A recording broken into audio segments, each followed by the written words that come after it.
ይሄ መረጃ በጋብቻ ወደ አውሮፓ ህብረት ወዳሉ ሀገራት ሄዳችሁ ባገባችሁ አካል አግብቶ በወሰዳችሁ አካል ጥቃት እየደረሰባችሁ ለምትገኙ እህት ወንድሞች ነው።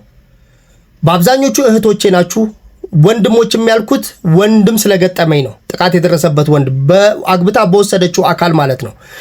እናንተ እንደሚታወቀው እንደየሀገራቱ ህግ ቢለያይም አግብታችሁ ስትሄዱ ቋሚ ወረቀት ይዛችሁ አይደለም የምትሄዱት፣ ጊዜያዊ ነው።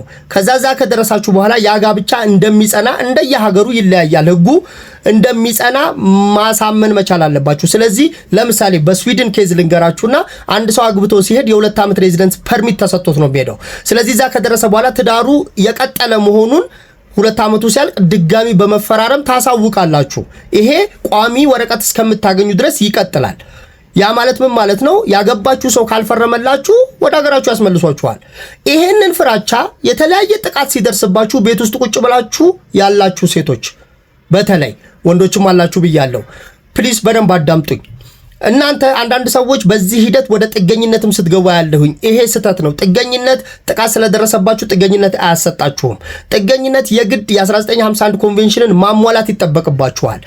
እንደሱ ሳይሆን አብዛኞቹ ሀገራት ስዊድንን ጨምሮ ማለት ነው እንግዲህ በስፓውዛቸው ዶሜስቲክ ቫዮለንስ ለሚደርስባቸው ሰዎች ከዚህ ጋር ተያይዞ ራሱን ችሎ ኢንዲፔንደንት መኖሪያ ፍቃድ የምታመለክቱበት ሲስተም አላቸው በርካታ ሀገሮች። ስለዚህ ያላችሁበትን ሀገር በደንብ ቼክ አድርጋችሁ የዛን ሀገር ሲስተም ማመልከት ትችላላችሁ።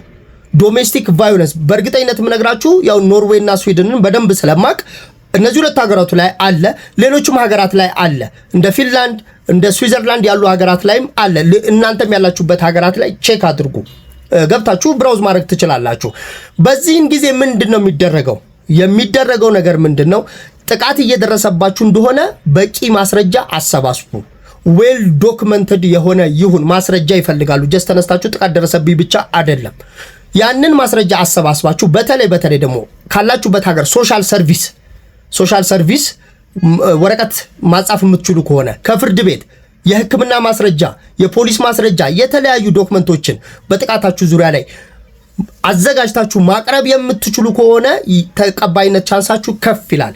ይሄንን ራሱን ችሎ ግን ምን የሚባል የሬዚደንስ ፐርሚት አለ። ይሄው እዚህ ጋር እንደምታዩት ጥቃትን አቢዩዝን መሰረት አድርጎ በጋብቻ እንኳን ብትሄዱ ኢንዲፔንደንትሊ የሚሰጣችሁ የሬዚደንስ ፐርሚት አይነት አለ።